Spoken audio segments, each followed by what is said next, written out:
16 जुलाई 2022 को प्रधानमंत्री मोदी ने बुंदेलखंड के अपने एक भाषण में पहली बार रेवड़ी शब्द का इस्तेमाल किया।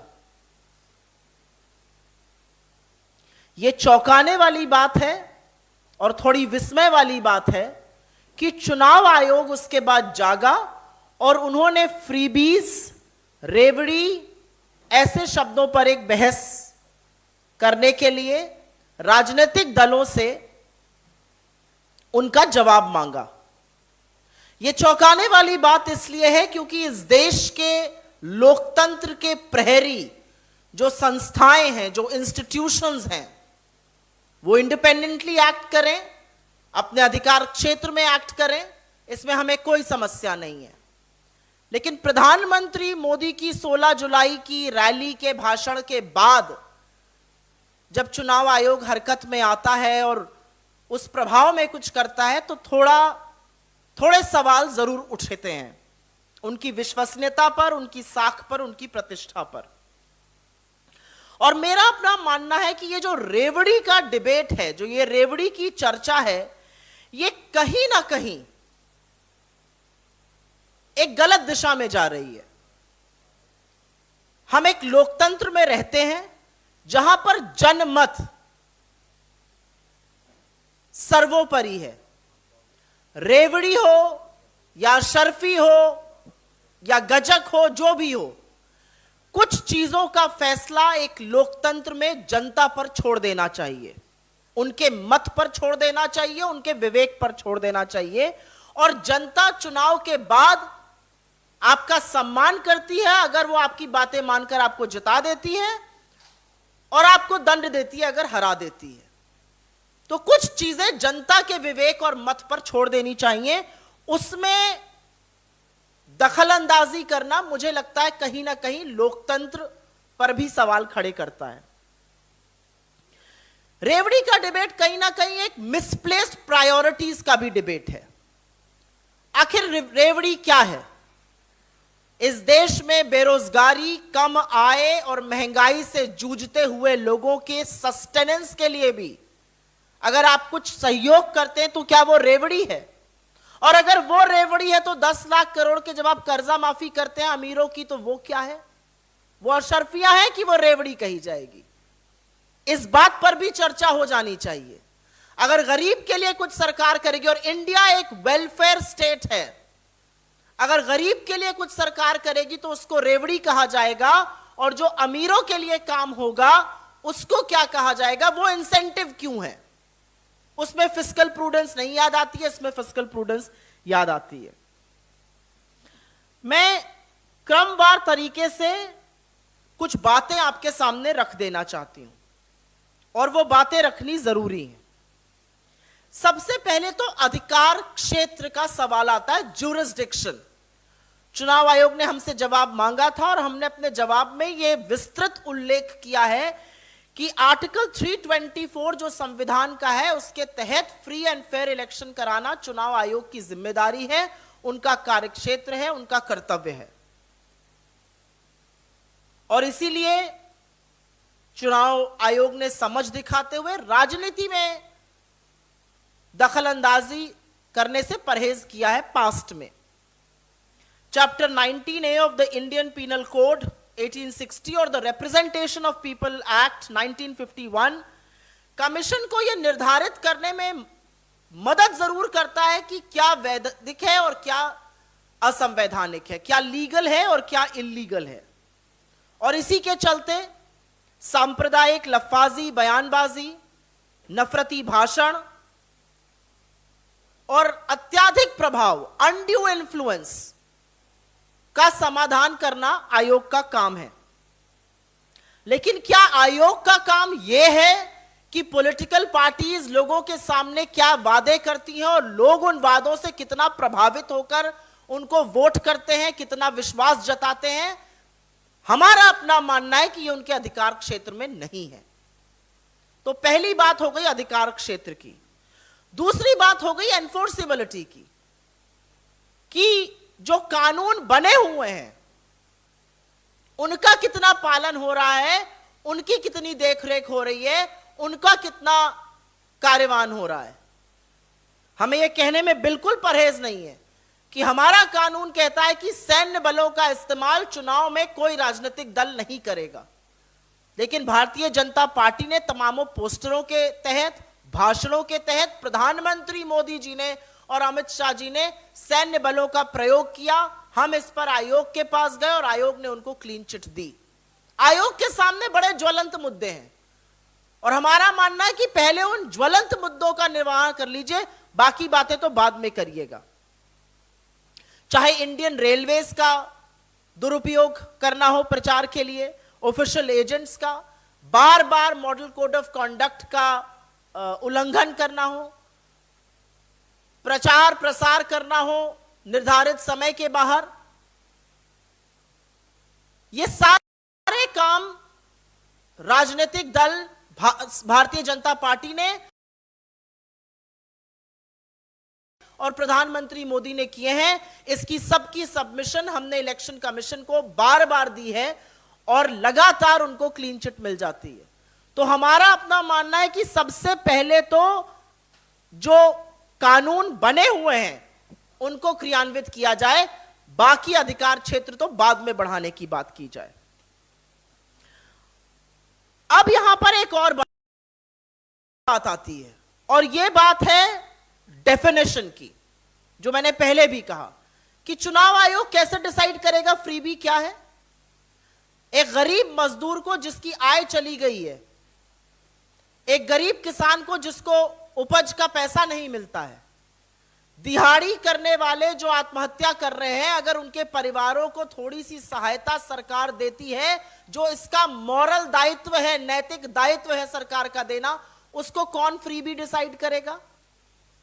और अगर आपने उसको रेवड़ी या फ्रीबी मान लिया तो यह भी बात होती है कि आप इसको लागू कैसे करिएगा।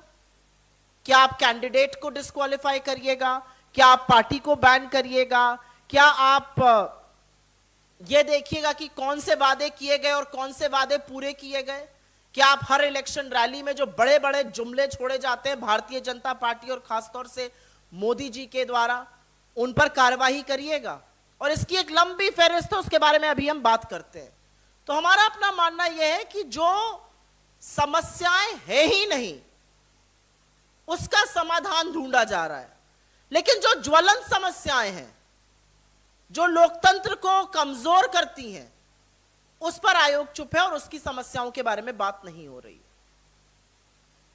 और अब मैं आपको क्रमवार तरीके से बता देती हूं कि रिस्पॉन्सिबल वादे क्या होते हैं और कैसे पूरे किए जाते हैं, और इर्रिस्पॉन्सिबल जुमलेबाजी क्या होती है। कांग्रेस ने अपने घोषणा पत्र में मनरेगा की बात करी, हमने अपना वादा पूरा किया और आज मनरेगा संजीवनी बनके ग्रामीण क्षेत्रों में खड़ा है।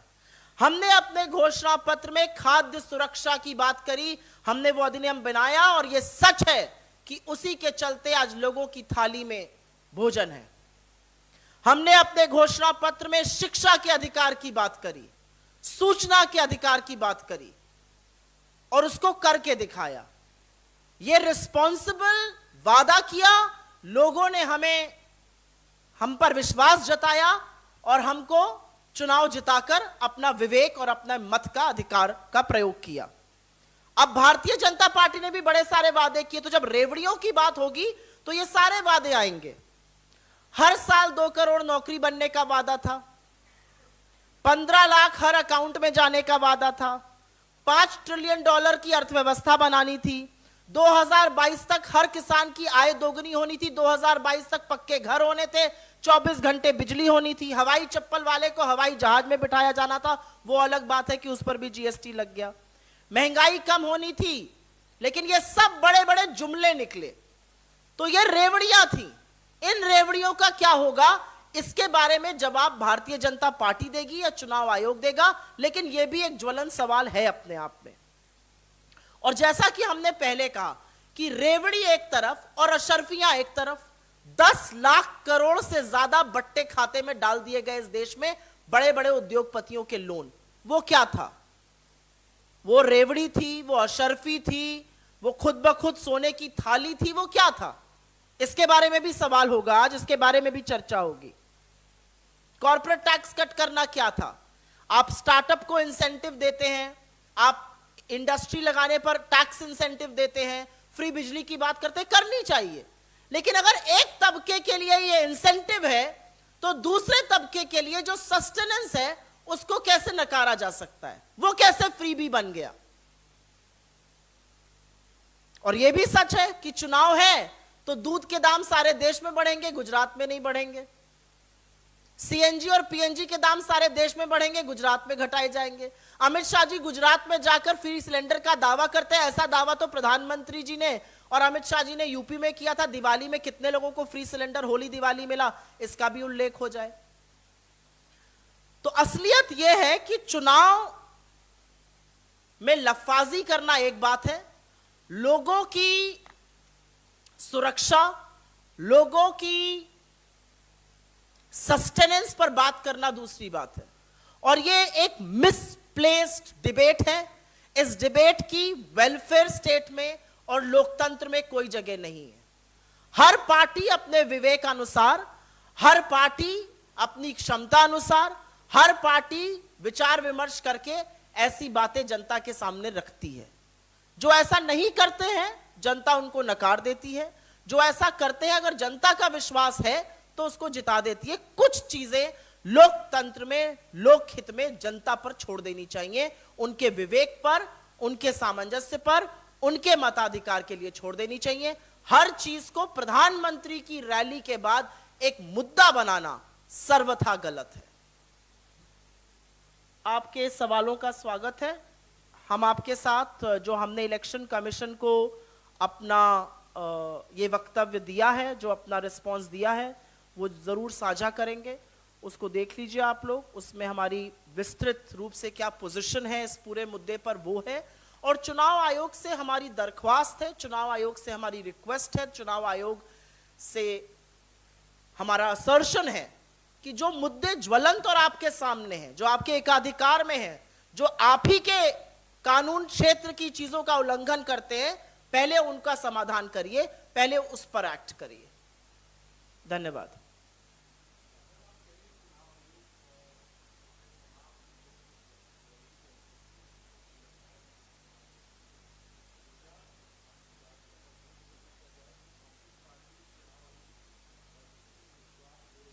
नो, बिल्कुल भी नहीं। हमारा अपना मानना यह है क्योंकि चुनाव आयोग ने इस पर राजनीतिक दलों से जवाब मांगा, हमने अपने जवाब में साफ तौर से यह निहित किया है कि यह आपके कार्यक्षेत्र में नहीं है। और हमने चुनाव आयोग के सामने अपनी बात रखते हुए कहा है कि यह सारी चीजें लोकतंत्र में जनता पर छोड़ देनी चाहिए। हमने चुनाव आयोग को सिर्फ यह याद दिलाया है कि बहुत सारी ऐसी बातें, चाहे वो सांप्रदायिक बयानबाजी हो, चाहे वो नफरती भाषण हो, चाहे वो चुनाव आयोग की अपनी गाइडलाइंस का उल्लंघन हो, वो लगातार कुछ राजनीतिक दलों ने और खासतौर पर पदों पर बैठे हुए लोग, चाहे वो मोदी जी हो और अमित शाह जी हो, उन्होंने किया है। और इस पर भी एक्शन होना चाहिए। मुझे ऐसा लगता है कि लोकतंत्र के प्रहरी होने के नाते चुनाव आयोग को इस पर सख्त और कड़ी कार्रवाई करना जरूरी है।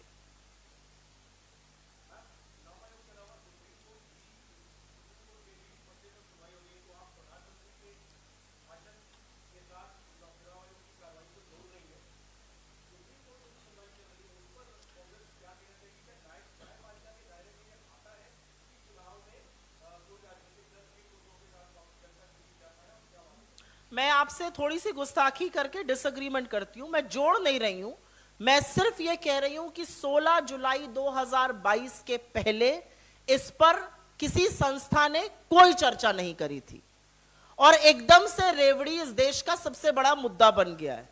यह कैसे संभव है?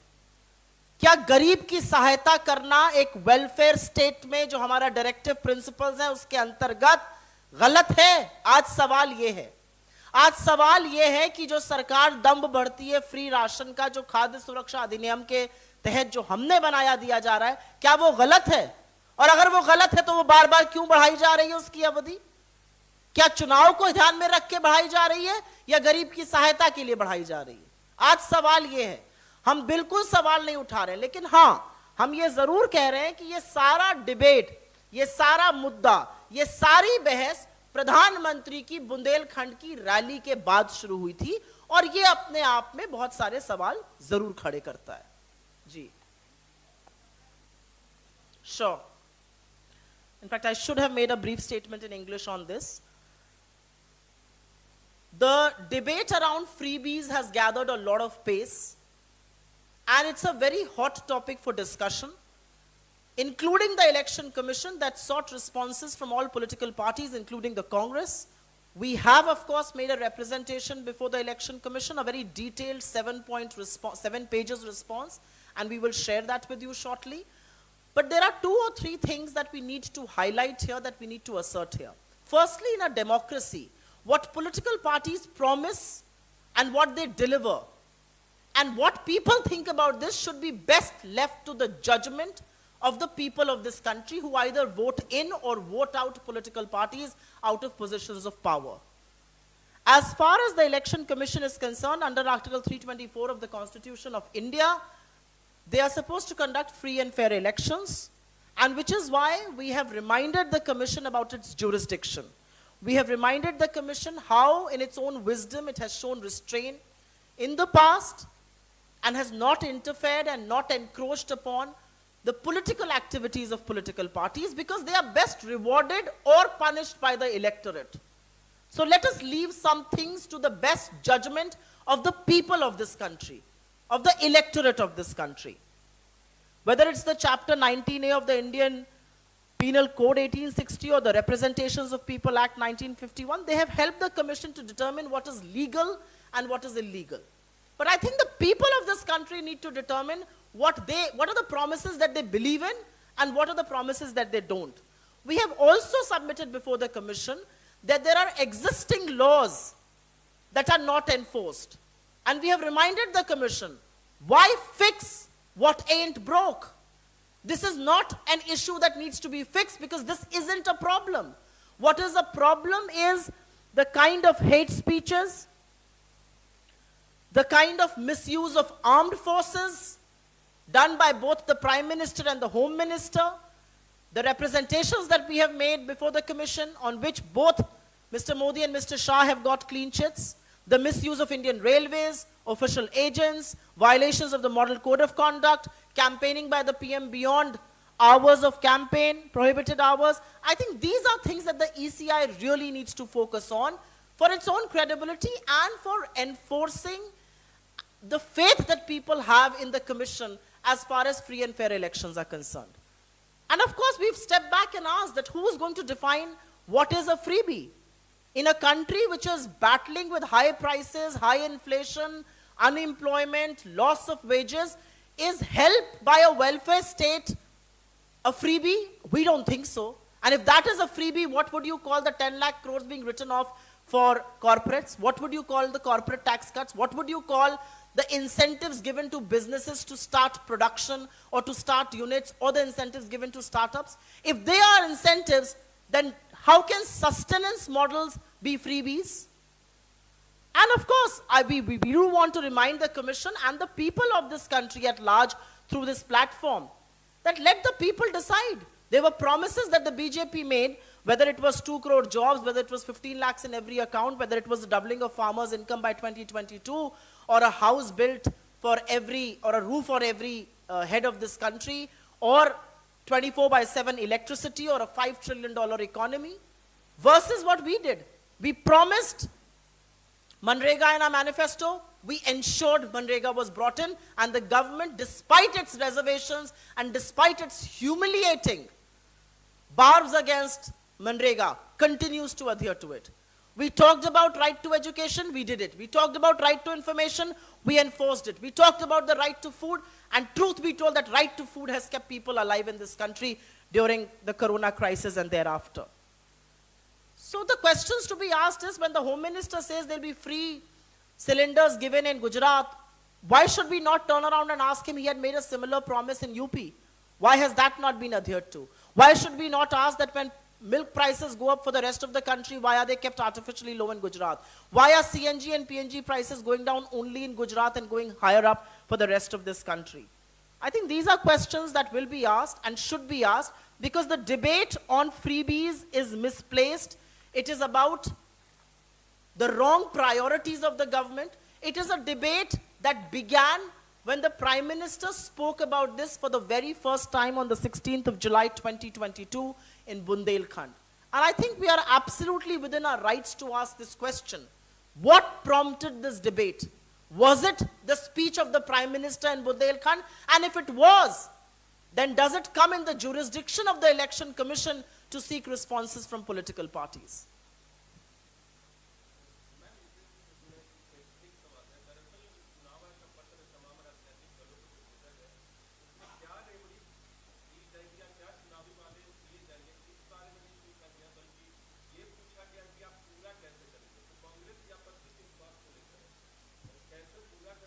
हमारी आपत्ति नहीं है, हमारी जो मत है, हमारा जो स्टैंड है, वो चुनाव आयोग के अधिकार क्षेत्र को लेकर है और जो पेंडिंग कानून है उनकी एनफोर्सेबिलिटी को लेकर है। चुनाव आयोग के सामने एक बहुत बड़ी समस्या है कि किस तरह से नफरती भाषण, सांप्रदायिक बयानबाजी, किस तरह से अनड्यू इन्फ्लुएंस, किस तरह से उनके ही रूल्स का उल्लंघन प्रधानमंत्री मोदी करते हैं लगातार।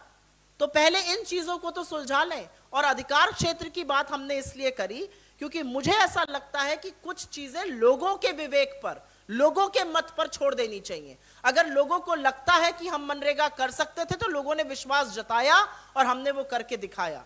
यह अलग बात है कि प्रधानमंत्री मोदी ने भी एक लंबी फेहरिस्त दी थी अपने चुनावी भाषणों में, उसमें से कुछ करना तो दूर, अभी अच्छे दिन का इंतजार ही करा रहे हैं। यह अलग बात है कि अच्छे दिन का अब नाम नहीं लेती है भारतीय जनता पार्टी। यह अलग बात है कि 2 करोड़ सालाना रोजगार की बात नहीं करती है। यह अलग बात है कि अब $5 ट्रिलियन की इकोनॉमी की कोई बात नहीं करता है, $3 ट्रिलियन पे तालियां बजाई जाती हैं। तो मेरा अपना मानना यह है कि अधिकार क्षेत्र और प्रायोरिटीज, रेवड़ी क्या है, यह भी अपने आप में एक डिबेट है। हो सकता है कि किसी गरीब के लिए फ्री राशन मिलना जरूरी है, सहयोग है, यह सरकार का कर्तव्य है। और जो सरकार कॉर्पोरेट टैक्स काटती है वो यहां पर रेवड़ी की बात करेगी। आपको सारी फिस्कल प्रूडेंस, सारा राजकोष तभी याद आता है जब गरीब के लिए कोई बात करी जाती है। आज मिड डे मील क्यों जरूरी है? क्योंकि मिड डे मील कुपोषण का शिकार होते हुए बच्चों के लिए संजीवनी बनती है। अब उसको भी क्या आप रेवड़ी कहने लगिएगा? तो सिंपल हमारी बात यह है कि हमारी आपत्ति या हमारा मत जो है वो कार्यक्षेत्र का है और लोगों के विवेक के साथ उस पर सामंजस्य बिठाने का है। Any other questions on this? हाँ, श्योर।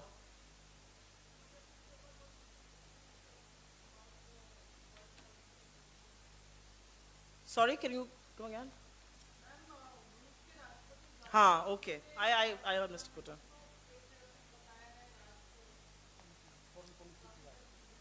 रूस के राष्ट्रपति ने भारत की फॉरेन पॉलिसी के बारे में जो उल्लेख किया है, मुझे गर्व है कि उस फॉरेन पॉलिसी की, उस विदेश नीति की, उस कूटनीति की नींव पंडित नेहरू ने रखी थी और हर प्रधानमंत्री ने उसका निर्वाह किया है। चाहे पंडित नेहरू हो, चाहे इंदिरा जी हो, चाहे राजीव जी हो, चाहे शास्त्री जी हो, चाहे अटल जी हो, हर प्रधानमंत्री ने उसी फॉरेन पॉलिसी का, उसी कूटनीति का, उसी विदेश नीति का निर्वाह किया है जो नॉन अलाइंड थी। हम अपने अधिकार की, अपने हित की बात करते हैं और हम किसी भी ब्लॉक के साथ अलाइन नहीं होते। ये फॉरेन पॉलिसी जिसका जो उल्लेख किया जा रहा है, जिसकी आज तारीफ करी जा रही है, ये पंडित नेहरू की बनाई हुई थी और हमें इस बात का फक्र है कि आज 2022 में भी लोग इसकी तारीफ कर रहे हैं। यह भी सच है कि रूस से हमारे रिश्ते प्रगाढ़ बनाने का काम स्वयं नेहरू जी ने और उनके बाद इंदिरा जी ने बहुत हद तक किया था। और यह भी सच है कि आज हम रूस से तेल आयात कर रहे हैं और फर्टिलाइजर 8 गुना हो गया आयात करना, और इसलिए रूस हमारी तारीफ कर रहा है। मुझे लगता है कि एक नेशन स्टेट के तौर पर हमारी फॉरेन पॉलिसी दलगत राजनीति का हिस्सा ना बने और भारतीय जनता पार्टी इस पर अपनी पीठ ना थपथपाए तो ही अच्छा रहेगा। क्योंकि फॉरेन पॉलिसी एक राष्ट्र, एक देश की होती है, उस पर इर्रेस्पॉन्सिबल बयानबाजी करना और उस पर सीना ठोकना कहीं ना कहीं आपकी दूरदर्शिता को कम आंकता है। ये फॉरेन पॉलिसी हमारे फाउंडिंग फादर्स ने, देश आजाद भारत के प्रथम प्रधानमंत्री ने इसकी नींव रखी थी और आज भी इसका निर्वाह हो रहा है। ये गर्व की बात है।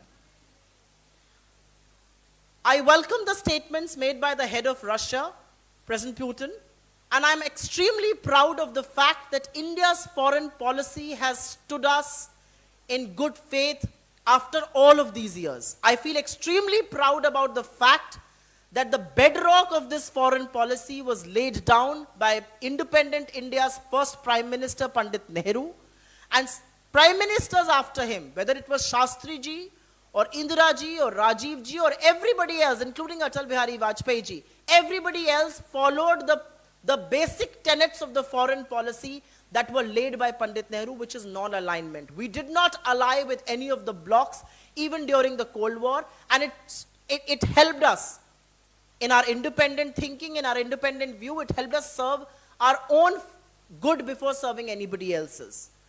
And so I'm extremely proud about the fact that in 2022, the same foreign policy is being lauded. I think it will be foolhardy for any political party, including the Bharatiya Janata Party, to make false claims on this. Foreign policy is a function of the Indian state. It is not a function of any political party, and I think that is how it needs to be respected.